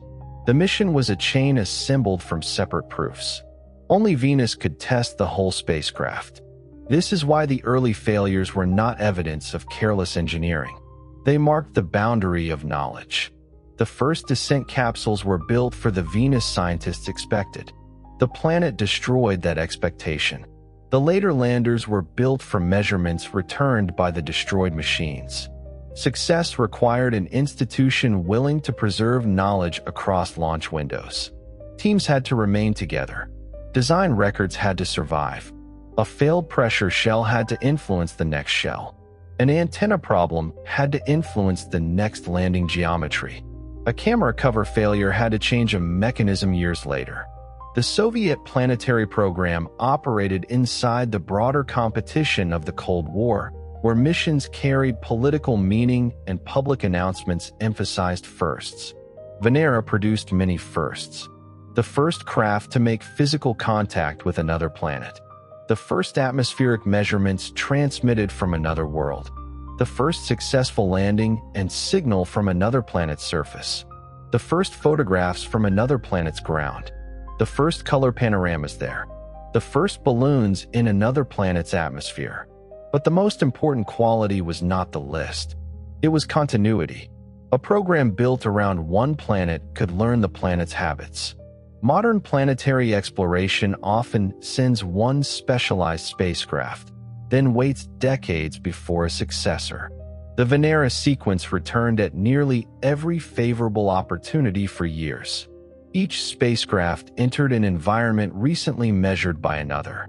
This rhythm made Venus less unknown one layer at a time. It also explains why the photographs cannot be separated from apparently less glamorous missions. Venera 8's light meter belongs to the history of Venera 9's camera. Venera 4's crushed shell belongs to Venera 7's successful pressure vessel. Venera 11's unopened camera cover belongs to Venera 13's panorama. A photograph is the visible peak of invisible engineering ancestry. The same pattern appears in the image itself. The foreground hardware represents years of earlier hardware. The landing ring carries lessons from impacts. The optical window carries lessons from pressure chambers. The filter sequence carries lessons from surface illumination. The discarded cover carries lessons from covers that stayed closed. The picture is not only of Venus. It is a photograph of iteration. The Soviet teams also worked with severe computing limits by modern standards. Trajectory calculations, image reconstruction, telemetry decoding, and engineering analysis used computers that would be dwarfed by ordinary devices today. This does not mean calculations were primitive. It means efficiency and mathematical understanding mattered more visibly. The spacecraft could not transmit vast raw data streams. Every measurement needed a defined purpose. Bandwidth had to be allocated. An image line competed with other instruments for transmission time. Redundancy added mass. Memory was limited. The mission sequence was compressed into machinery. The landers were complex, but their logic remained small enough to verify with the tools of the era. This can make them appear mechanically direct. A cover opens. A mirror scans. A drill descends. A sample enters a chamber. A radio sends. The directness is deceptive. Each action depends on materials and timing at the edge of survival. The drill illustrates the difficulty. At room temperature, an electric motor, lubricant, wiring insulation, and bearings can be chosen from broad industrial experience. On Venus, exterior mechanisms operate while heating toward 460 degrees. Clearances change as materials expand. A lubricant may fail. A seal can harden or soften. Dust can enter. The motor is connected through the pressure boundary to protected electronics. The drill must touch unknown rock. It might encounter loose soil, fractured crust, or a solid slab. The sample must travel inward without opening a leak path for the atmosphere. All of this must happen quickly. The camera appears simpler only because it does not push into the ground. Its scanner still moves. Its window still bears pressure. Its cover still ejects. Its detector still heats. Venera's success was therefore not a triumph of brute strength alone. The landers look armored, but armor cannot solve optical clarity, deployment, data rate, calibration, or chemistry. They were systems designed around a known death. This is an unusual engineering objective. Most machines are judged partly by longevity. A bridge should stand. An aircraft should fly repeatedly. A satellite should operate for years. A Venera lander needed to live longer than its experiment sequence and no longer. Additional survival was welcome, as Venera 13 demonstrated, but the design could not carry unlimited mass for an impossible permanent life. The correct question was not how to defeat Venus. It was how much knowledge could pass through the interval before Venus won. The answer changed from mission to mission. Venera 7 returned to surface temperature. Venera 8 added light and composition clues. Venera 9 and 10 added black and white terrain. Venera 11 and 12 returned long atmospheric and surface operations without pictures. Venera 13 and 14 added color, chemistry, acoustics, and mechanical contact. The program expanded the content of the surviving interval. The same perspective changes the way we judge image quality. The Venera panoramas have modest resolution. Transmission noise is visible in some versions. Their projection is unfamiliar. Modern cameras could produce sharper images in a fraction of a second under ordinary conditions. But a photograph's difficulty is not measured by pixel count. One low-resolution line from Venus required more environmental survival than millions of images from a phone on Earth. The picture's cost was not only money. It was launch energy, engineering time, failed predecessors, and an irreversible machine. No Venera lander returned home. There was no film capsule. The radio signal was the only path back. Once a bit failed to transmit, it remained on Venus with the dead spacecraft. This makes the images unusually close to the physical event. They are not records recovered later. They are what escaped. The idea of information escaping from Venus is useful. The atmosphere traps heat efficiently. The clouds hide the surface from visible view. The gravity holds the lander. The environment destroys the electronics. Yet radio waves pass upward. A panorama leaves the pressure vessel as numbers, crosses the atmosphere, reaches the carrier, and continues into space. Matter cannot return. Information can. Planetary exploration depends on this asymmetry. A small signal can carry a place farther than any rock from that place has traveled. The first surface images crossed the cloud boundary that had blocked human sight for centuries. Once received, they could be copied indefinitely. The lander died once. The photograph survives every viewing. What, then, did the Soviet probes actually photograph? They photographed volcanic-looking plains rather than oceans. They photographed solid rock rather than a molten surface. They photographed diffuse daylight rather than total darkness. They photographed a bright, hazy sky rather than the black sky of an airless world. They photographed angular blocks, layered plates, fractures, and local fine material. They photographed spacecraft components resting beside Venusian geology. They photographed no vegetation, no liquid, no obvious active lava, no dramatic dust storm, no distant mountain, no visible Sunday. They did not photograph the entire planet. They did not prove that every plane has the same composition. They did not determine the age of each slab by appearance alone. They did not show whether a volcano was erupting beyond the horizon. They did not settle whether Venus once had oceans. They did not reveal the Tessera Highlands. The power of the images lies partly in these limits. A real photograph has edges. It shows one direction at one time from one position. An artist can place every important feature into one grand scene. A volcano, lightning, acid clouds, lava, mountains, and a lander under a huge yellow sky. No Venera camera saw that scene. The actual view was narrower and more honest. A few meters of fractured ground can be more scientifically valuable than a perfect imaginary planet. The photographs also show how easily familiar geology can survive inside unfamiliar physics. A flat slab is still a flat slab. Gravity at Venus's surface is about 90% of Earth's, so rocks rest with nearly familiar weight relative to their mass. Broken material falls downward. Slopes have stability limits. Lava flows downhill. Impact fragments scatter. The basic mechanics of a rocky planet remain recognizable. The differences arrive through atmosphere, temperature, chemistry, water history, and tectonic style. This mixture of familiarity and difference is what makes Venus an Earth twin in the useful scientific sense. A twin is not a copy. It is a comparison with shared origins and divergent lives. The Venera rocks look close enough to Earth rocks to make the divergence feel real. A gas giant was never going to become Earth. An asteroid was never going to hold oceans and continents. Venus had many of the same starting ingredients and almost the same scale. The photographs show the ground at the end of another path. Venus is often used as the most extreme example of greenhouse warming. The comparison is scientifically meaningful and easily oversimplified. Carbon dioxide absorbs infrared radiation. A planet warmed by sunlight emits energy upward in infrared wavelengths. Greenhouse gases absorb and re-emit part of that energy, changing the altitude and temperature from which heat escapes to space.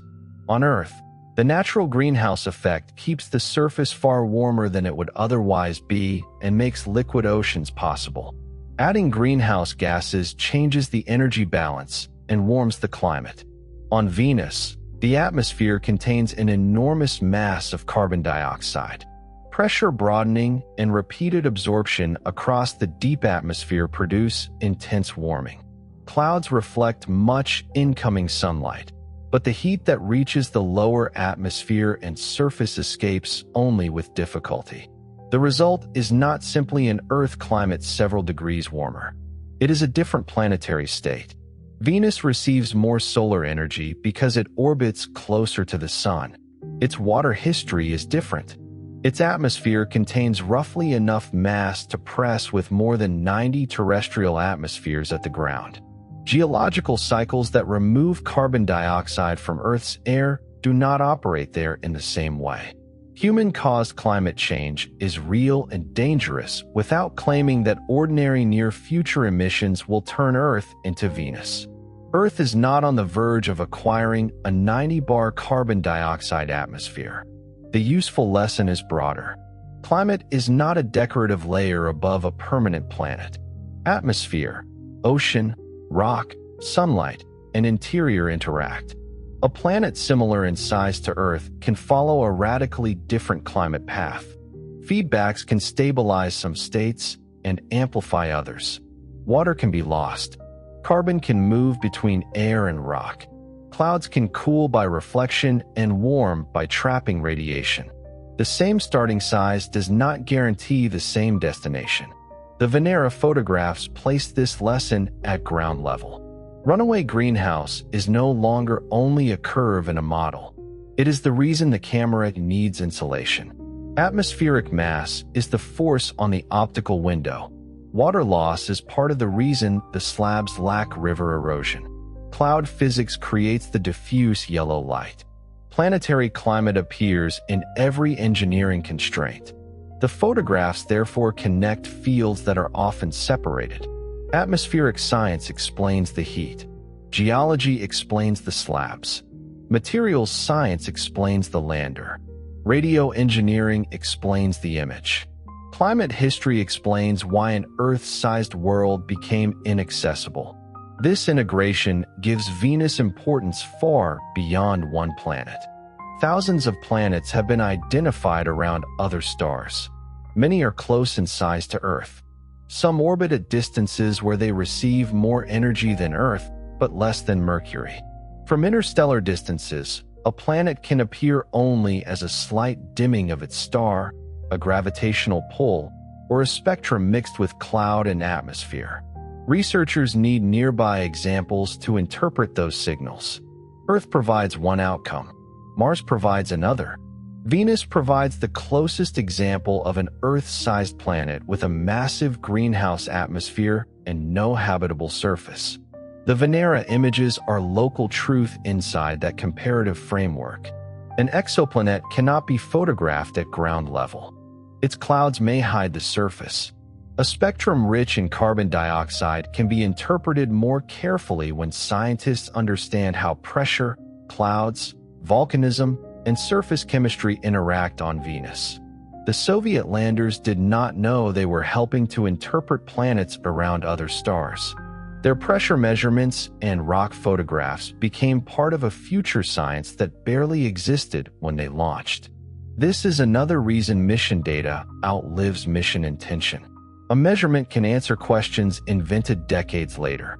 The photographs also preserve a moment in the history of technology. They were created before digital photography became ordinary on Earth. Today, a person can take thousands of high-resolution pictures and discard most of them without thought. Venera had minutes, narrow bandwidth, limited scans, and no repair. The scarcity changes attention.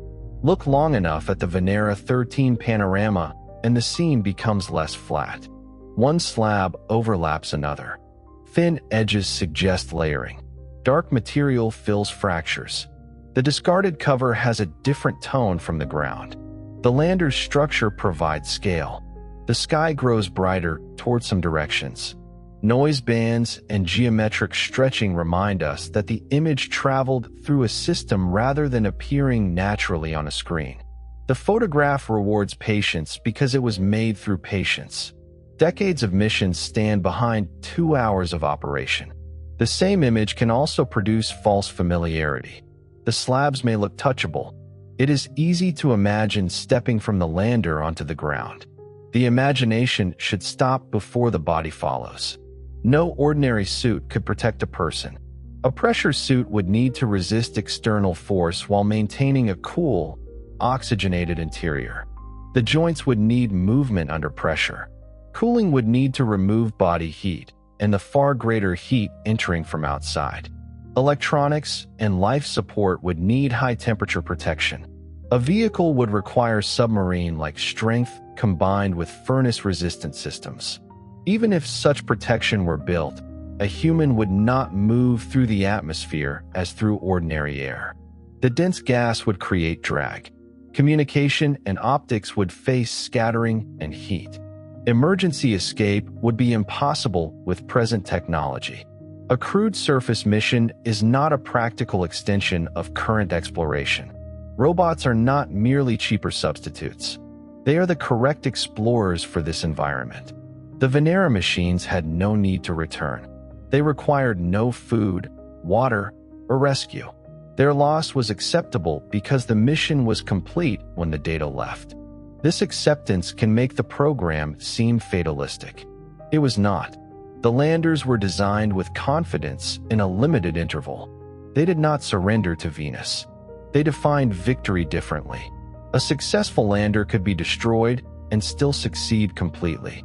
That principle later appeared in atmospheric probes at Jupiter, impactors sent into comets, and spacecraft deliberately ended to protect moons. Exploration sometimes requires instruments that become part of the environment they measure.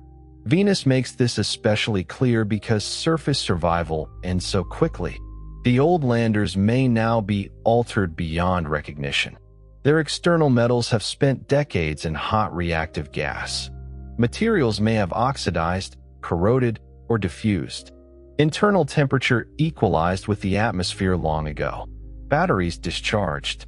Seals failed after the radio had no reason to function. Glass may remain. Strong pressure shells may remain structurally intact. Thin components may have weakened. The exact condition is unknown because no later camera has visited. The spacecraft are experiments continuing without telemetry. Materials exposed for decades could teach engineers about long-term corrosion if they could be examined. A future lander visiting an old site would find both planetary geology and an archaeological object from the early space age. Locating one would be difficult. Landing coordinates contain uncertainty. The atmosphere pushes descent vehicles sideways. Radar maps lack the resolution to identify small hardware confidently. A mission designed specifically to reach an old Venera site would require precise navigation and local search. There is no current plan to do so. Still, the possibility has a quiet appeal. A modern camera could photograph the lander that photographed Venus. Its pressure sphere might sit among the same slabs. A discarded cover might remain nearby. The new image would contain two eras of exploration. The scientific value would include surface change, material degradation, and exact site context. The emotional value would be harder to measure. For now, the only connection is the old view looking outward. The photograph cannot turn around and show the whole spacecraft. Engineering drawings and models reconstruct it. The panorama contains fragments, enough to place the machine inside the scene, but not enough to see it as an object. This limited viewpoint is appropriate. Venera did not photograph itself as a monument. It photographed what it came to find. Future missions will approach Venus with far greater knowledge, yet the planet can still surprise them. The atmosphere below the clouds has been sampled only along a small number of descent paths. Trace gases vary with altitude and time. The tesserae remain chemically uncertain. Active volcanoes have been inferred from radar change, but not watched in ordinary light from the ground. Seismic activity has never been recorded by a long-lived surface network. The boundary layer between ground and atmosphere remains poorly known across different terrain. The chemical rate at which fresh lava reacts with the hot atmosphere is uncertain. The next camera may reveal rock unlike every Venera site. Alpha Regio could show steep, folded terrain rather than flat slabs. A descent image might reveal landslides, blocks, and ridges at scales radar cannot resolve. A future long-lived station might photograph haze changing after an eruption. It might see fine particles move. It might detect a pressure wave before any visible change. The old panoramas create expectations, but they should not become a template imposed on the whole planet. This is another lesson from the Venera program. Every time engineers believed the planet was sufficiently known, the next measurement changed the design. The atmosphere was denser, the pressure higher, the light brighter than feared, the surface more varied, the covers less reliable, the landers longer lived than predicted. Discovery includes correction. These missions are often divided into early disasters and later triumphs. The boundary is not clean. Venera 4 failed to reach the ground, but transformed atmospheric science. Venera 7 struck hard and sent a weak sideways signal, yet achieved the first surface transmission. Venera 9 lost half its planned panorama, yet returned the first picture. Venera 11 and 12 lost all images, yet operated on the surface longer than earlier landers and returned other data. Venera 14 measured a camera cover instead of soil with one device, yet returned a successful color panorama and chemistry. The missions contain partial success rather than simple labels. This complexity makes the story more useful than a sequence of records. Planetary exploration is rarely one perfect machine revealing one complete answer. It is inference built from damaged, limited, and sometimes accidental measurements. The Venera pictures are beautiful partly because they survived imperfection. The missing camera views remind us how little arrived. The distortion shows the scanning method. The cover on the ground records deployment. The noise records transmission. The color uncertainty records the atmosphere. A perfectly cleaned image can hide this history. The best reconstructions preserve enough structure to reveal both place and instrument. One can follow the panorama back through the chain. A modern display emits light. The image file contains processed values. Those values came from archived telemetry. The telemetry came from a carrier spacecraft near Venus. The carrier received a signal from the lander. The lander's camera measured filtered sunlight. The sunlight reflected from a slab. The slab formed through Venusian geology long before humans existed. The photograph connects the sun, a rock, a detector, two spacecraft, ground stations, archives, and the mind interpreting it. No single part is the picture. The picture is the relationship among them. The 4 photographic sites can be read as 4 pages rather than one repeated picture. Venera 9 landed in the southern hemisphere near a region later understood as part of the broad volcanic and tectonic landscape around Beta Regio. Its surviving panorama shows a surface with many separate blocks and abundant finer material. Some stones are partly embedded. Edges are angular, but not untouched. The horizon is visible through the panoramic distortion, giving the image a sense of open ground beyond the nearest debris. The scene may represent fragmented rock deposited or broken in place, then modified slowly by surface processes.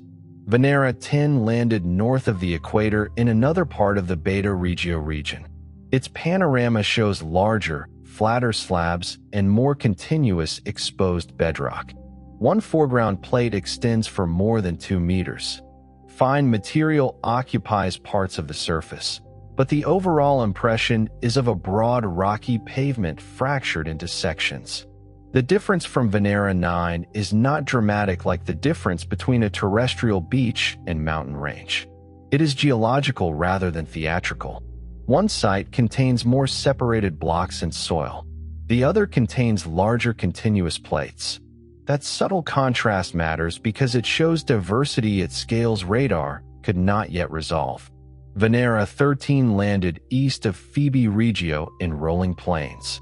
Its color panoramas show layered slabs surrounded by loose material. Repeated scans and 2 viewing directions provide a richer record than the earlier images. The plates have edges only centimeters thick in some places, giving the surface a stacked or laminated appearance. Layering does not necessarily mean sediment deposited in water. Cooling lava can fracture into plates. Successive thin flows can build horizontal structures. Thermal and chemical weathering can separate layers. Without a hand specimen and detailed mineral textures, several origins remain possible. The chemical analysis supports volcanic rock, making lava-related explanations the most natural. Venera 14 landed in a broadly similar equatorial plain, but found less loose soil visible in its panorama.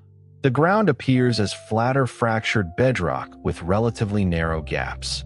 The contrast with Venera 13 became important in later comparative studies. Researchers measured apparent fracture spacing, plate thickness, soil coverage, and roughness from the panoramas. They examined whether blocks had moats, tails, or aligned patterns that would indicate persistent winds. Strong Aeolian signatures were generally absent. This does not mean wind has no geological effect on Venus. Fine material can move. The dense atmosphere can exert force. But the photographed sites do not show landscapes dominated by dunes or constant sand transport. The 4 windows therefore suggest a surface where exposed lava-derived bedrock is common and erosion is slow. They also show soil. The word soil can be misleading because there is no biological organic layer and no water-rich terrestrial process creating it. In planetary geology, soil can mean loose, fragmented surface material, often called regolith. On Venus, regolith can form through impacts, thermal stress, chemical alteration, volcanic fragmentation, and mechanical breakdown. Its abundance varies locally. The Venera images show enough loose material to fill cracks and partly bury rocks at some sites, but not a global deep blanket. A drill meeting one site could encounter different resistance from a penetrometer at another.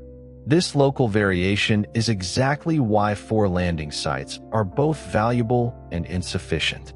The photographed areas together cover only a tiny fraction of Venus. A single panorama spans meters. The planet's surface area is hundreds of millions of square kilometers. If the combined images were placed on a global map at true scale, they would be invisible points. Calling them photographs of the surface is accurate. Treating them as a representative survey is not. The global terrain includes elevations and structures far outside the lander's experience. Maxwell Montes rises about 11 kilometers above the planetary reference level. Its high elevations may contain unusual radar-bright material produced by temperature-dependent mineral processes, sometimes compared with metallic frost, though the exact composition remains debated. Tesserae contain intersecting ridges and valleys unlike the flat photographed plains. Coronae can stretch across hundreds of kilometers. Giant volcanoes rise several kilometers above broad bases. Long channels cross the plains. No Venera panorama shows these forms directly. The landing sites were shaped by the practical need to reach safely through the atmosphere and communicate with the carrier. A steep highland slope or rough tessera might have produced a more dramatic picture and a greater chance of a failed landing. The first objective was not visual spectacle. It was survival. This creates a selection effect. The real photographs show places compatible with the landing architecture. They may be among the more forgiving surfaces on Venus. The same is true for many early planetary missions. Lunar landers targeted relatively smooth areas. Vikings sought safe Martian plains. Huygens descended toward a broad region where the exact surface type was uncertain but survivable. A first landing often trades maximum geological novelty for minimum fatal terrain.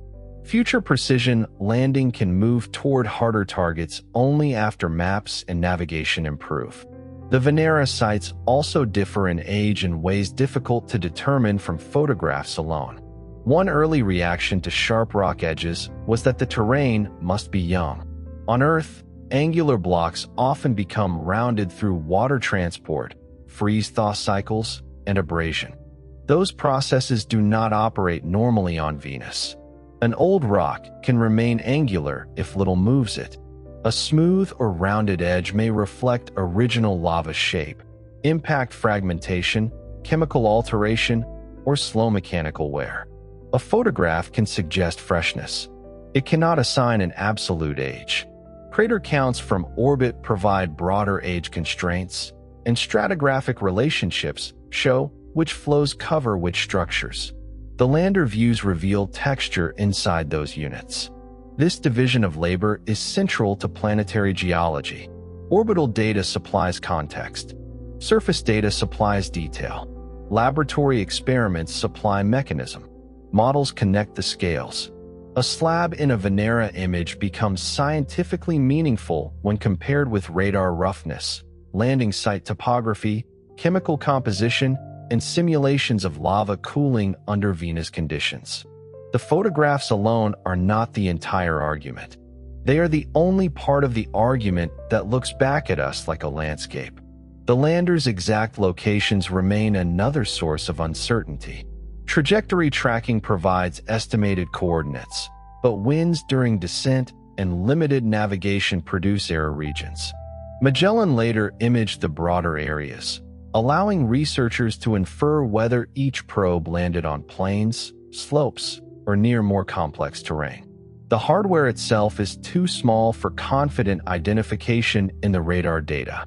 This uncertainty prevents a perfect match between one photographed slab and one radar pixel.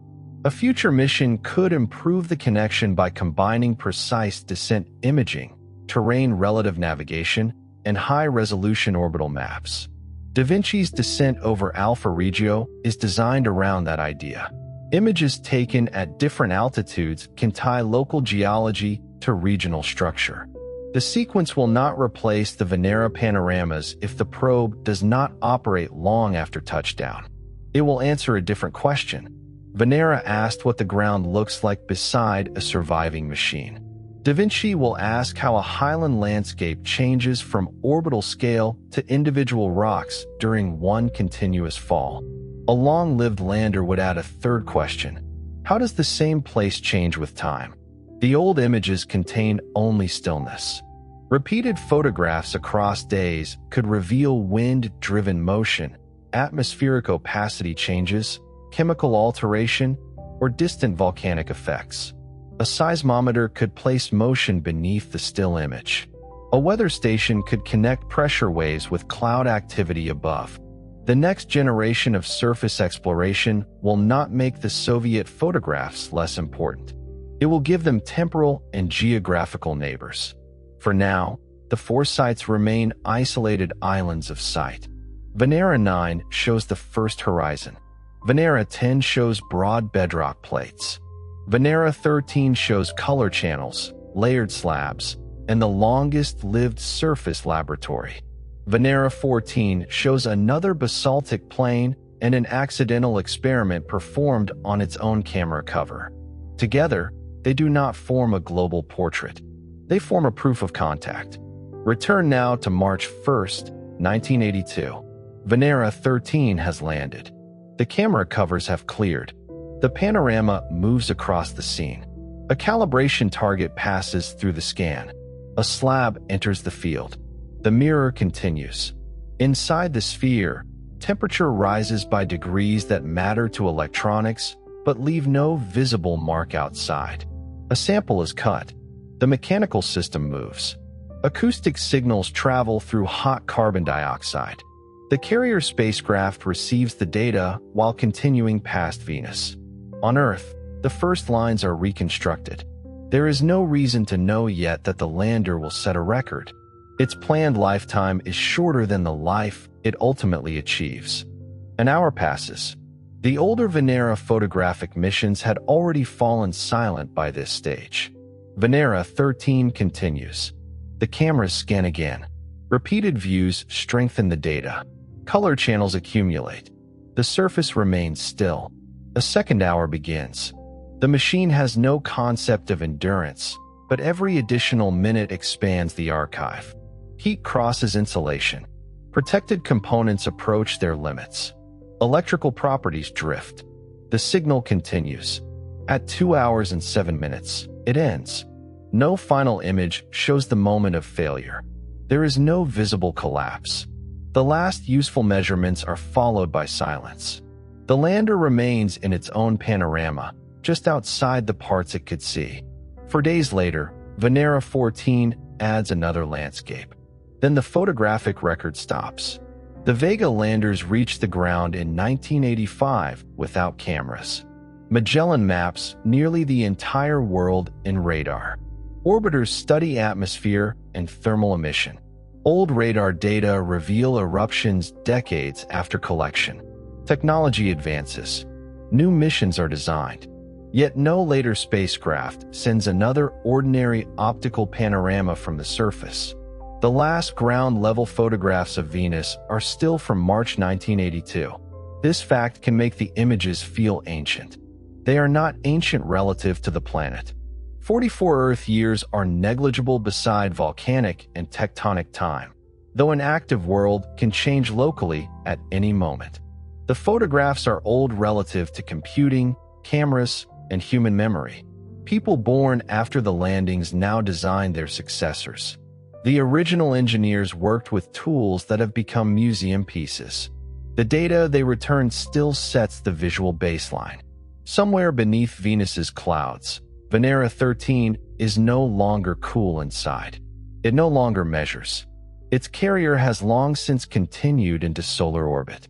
The radio waves from the mission passed Earth and expanded outward, becoming weaker across interstellar distance.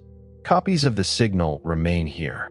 The photograph survives because information can be separated from the machine that made it. Look at the image once more. Flat slabs, dark gaps, a piece of metal, a cover on the ground, a bright sky without a Sunday. Nothing moves. The stillness does not mean Venus is dead. It means the camera watched for only a small interval. A volcano may be erupting somewhere beyond the horizon. Clouds are racing far above. Gas is reacting with rock. Heat is moving into the lander. The planet is active on scales the photograph cannot show. The image is therefore not a complete portrait. It is a witness. It proves that beneath the brilliant clouds there is a solid landscape illuminated by day. It proves that machines built from earlier failures can reach that landscape. It proves that the real surface is more restrained and more alien than the fantasy. No visible inferno. Only ordinary-looking rocks in impossible conditions. Those rocks also preserve a question that the cameras could not answer. They belong to a planet that may still be resurfacing itself through eruptions and deformation. Their quiet appearance does not reveal when the last lava cooled or when the next flow will begin. A photograph fixes one instant while geology continues beyond the frame. That may be the deepest truth contained in the panoramas. Venus was no longer an imagined world hidden by clouds, but neither was it finally solved. Seeing the ground transformed mystery into evidence, and the evidence created better mysteries. The Soviet probes photographed the place where Earth's nearest planetary neighbor became unmistakably another world. And until the next camera descends through those clouds, their narrow panoramas remain the only human eyes that have opened on the ground of Venus. Good night.